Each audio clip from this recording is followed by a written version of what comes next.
मेरे दो डैडी थे, इसलिए मेरे पास दो विरोधी दृष्टिकोणों का विकल्प था, एक अमीर आदमी का और एक गरीब आदमी का। मेरे दो डैडी थे, एक अमीर और एक गरीब।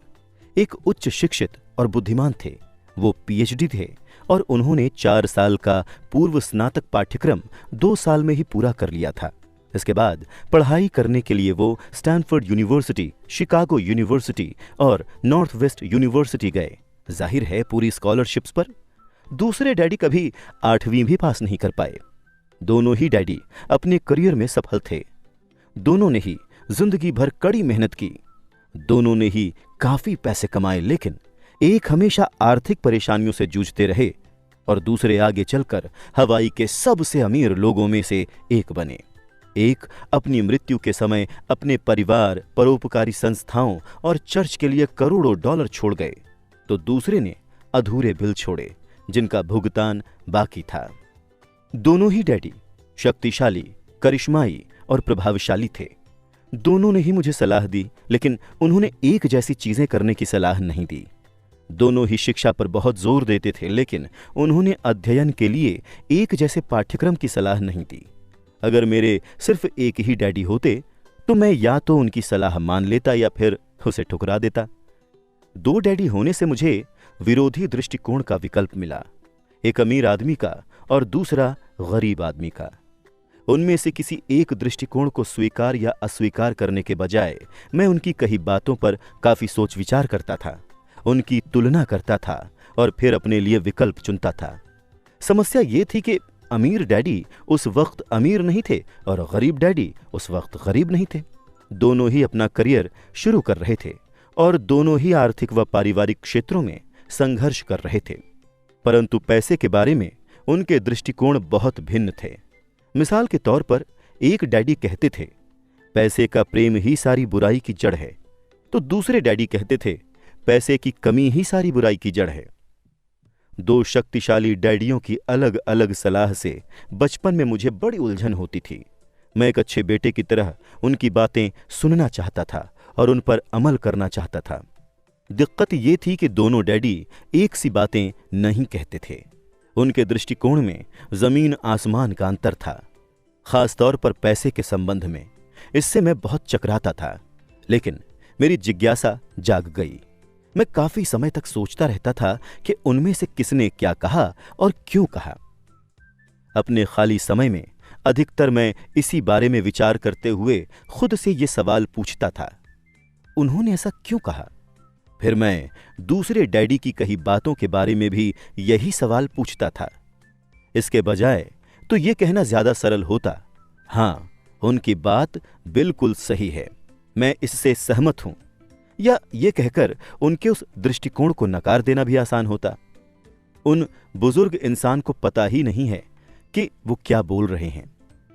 मैं दोनों डैडियों से प्रेम करता था, इसलिए मैं सोचने के लिए विवश हुआ और अंततः मुझे अपने लिए सोचने का तरीका चुनने की खातिर मजबूर होना पड़ा। इस प्रक्रिया में अपने लिए विकल्प चुनना आगे चलकर काफी मूल्यवान साबित हुआ, जो किसी दृष्टिकोण को सिर्फ स्वीकार या अस्वीकार करने से संभव नहीं था। अमीर लोग ज्यादा अमीर बनते हैं और गरीब ज्यादा गरीब तथा मध्यम वर्गीय कर्ज में डूबा रहता है। इसका एक कारण यह है कि पैसे का विषय स्कूल में नहीं, घर पर पढ़ाया जाता है। हम में से ज्यादातर लोग पैसे के बारे में अपने माता पिता से सीखते हैं। गरीब माता पिता अपने बच्चों को पैसे के बारे में क्या सिखा सकते हैं?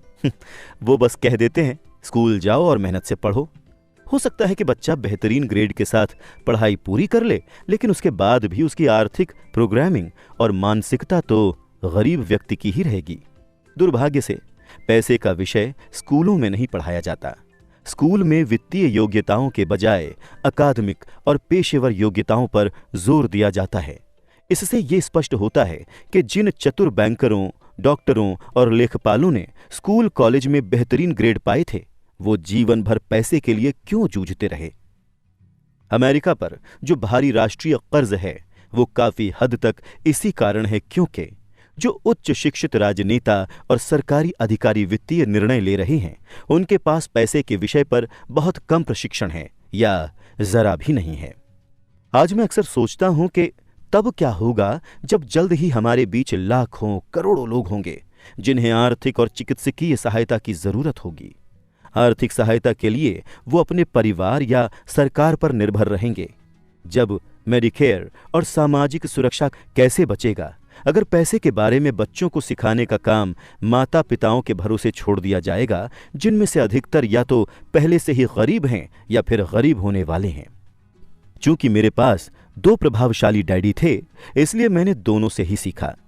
मुझे हर डैडी की सलाह के बारे में सोचना पड़ता था और ऐसा करके मैंने इस बारे में बहुत मूल्यवान ज्ञान हासिल किया कि किसी इंसान के विचार उसके जीवन पर कितना ज्यादा असर डाल सकते हैं।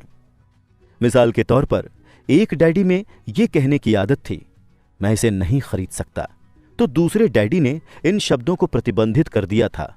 वो जोर देते थे कि मैं इसी बात को इस तरह से पूछूं, मैं इसे कैसे खरीद सकता हूं। एक वाक्य कथन है और दूसरा प्रश्न है। एक में बात खत्म हो जाती है और दूसरे में आप सोचने के लिए मजबूर होते हैं। मेरे जल्द ही अमीर बनने वाले डैडी समझाते थे कि मैं इसे नहीं खरीद सकता कहने से आपका दिमाग किस तरह काम करना छोड़ देता है, वहीं दूसरी ओर मैं इसे कैसे खरीद सकता हूं ये सवाल पूछने से आपका दिमाग सक्रिय हो जाता है। उनका यह मतलब नहीं था कि आपका जिस भी चीज पर दिल आ जाए आप उसे खरीद लें। उन्हें अपने दिमाग की कसरत कराने का जुनून था, जिसे वो संसार का सबसे शक्तिशाली कंप्यूटर मानते थे। वो कहते थे, मेरे दिमाग की शक्ति हर दिन बढ़ती है क्योंकि मैं इसको व्यायाम कराता हूं। ये जितना ज्यादा शक्तिशाली बनता है मैं उतने ही ज्यादा पैसे बनाता हूं। वो मानते थे कि स्वचालित ढंग से मैं इसे नहीं खरीद सकता, ये कहना मानसिक आलस्य की निशानी है। हालांकि दोनों ही डैडी कड़ी मेहनत करते थे, लेकिन मैंने गौर किया कि आर्थिक मसलों पर एक में अपने दिमाग को सुलाए रखने की आदत थी और दूसरे में अपने दिमाग का व्यायाम कराने की आदत थी। इसका दीर्घकालीन नतीजा ये निकला कि एक डैडी आर्थिक दृष्टि से ज्यादा शक्तिशाली बनते चले गए और दूसरे ज्यादा कमजोर होते गए। इसे इस तरह से समझें, एक आदमी नियमित रूप से जिम में व्यायाम करने जाता है और दूसरा सोफे पर बैठकर टीवी देखता रहता है। इसका क्या परिणाम होगा?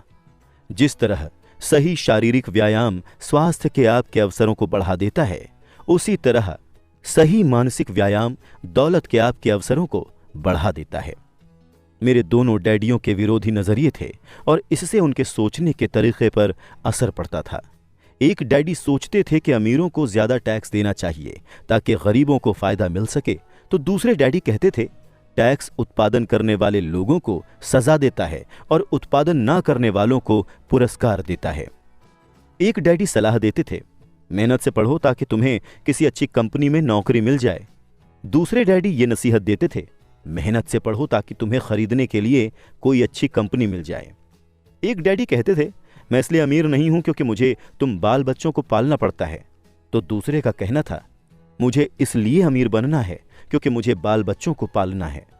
एक डैडी डिनर टेबल पर पैसे और कारोबार संबंधी बातें करने के लिए हमेशा प्रोत्साहित करते थे, जबकि दूसरे डैडी ने भोजन करते समय पैसे संबंधी बातचीत पर प्रतिबंध लगा रखा था।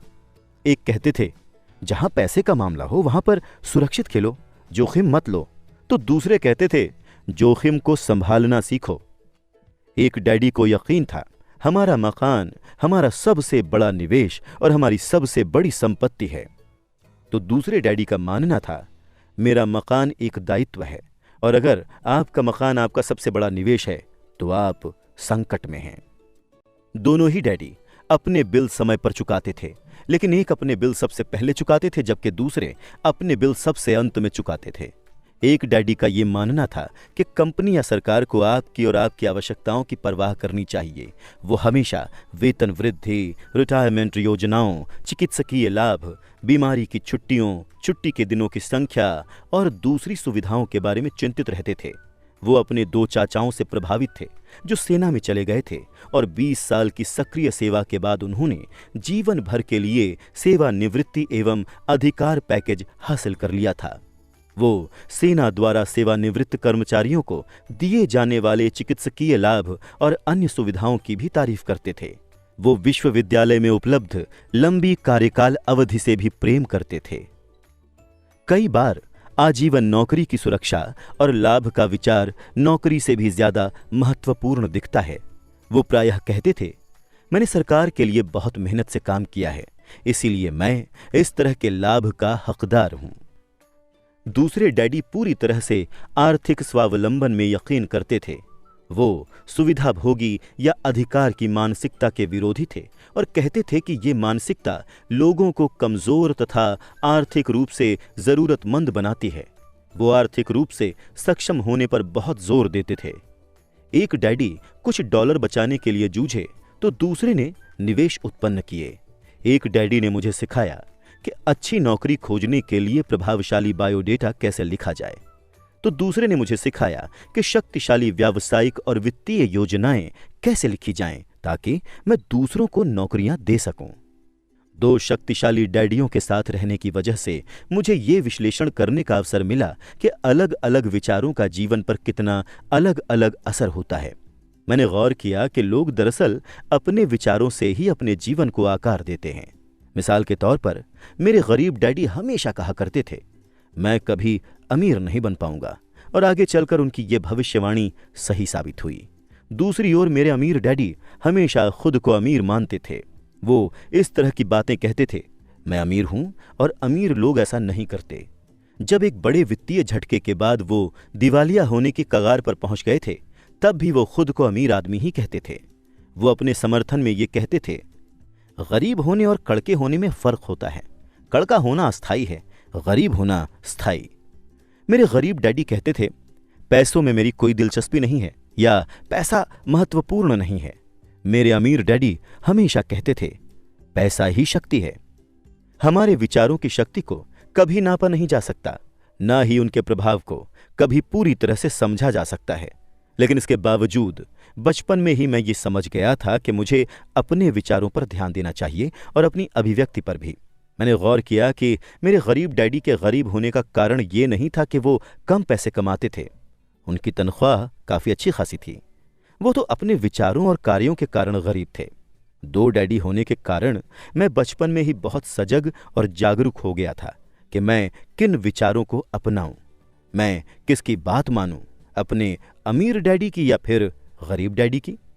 हालांकि ये दोनों ही शिक्षा और सीखने को बहुत महत्वपूर्ण मानते थे, लेकिन क्या सीखा जाए इस बारे में दोनों की राय अलग अलग थी।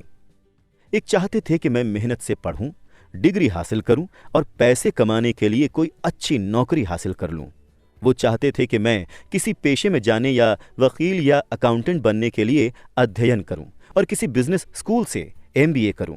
दूसरे डैडी मुझे प्रोत्साहित करते थे कि मैं अमीर बनने के लिए अध्ययन करूं ताकि मैं ये समझ लूं कि पैसा कैसे काम करता है और ये सीख लूं कि इससे अपने लिए कैसे काम कराया जाए। मैं पैसे के लिए काम नहीं करता, ये शब्द वो बार बार दोहराते थे। पैसा मेरे लिए काम करता है। गरीब होने और कड़के होने में फर्क होता है। कड़का होना अस्थायी है, गरीब होना स्थायी है। 9 साल की उम्र में मैंने ये फैसला किया कि मैं पैसे के बारे में अपने अमीर डैडी की बात मानूंगा और उन्हीं से सीखूंगा। इसका मतलब ये निर्णय लेना भी था कि मैं अपने गरीब डैडी की बातें अनसुनी कर दूंगा। हालांकि उनके पास कॉलेज की ऊंची ऊंची डिग्रियां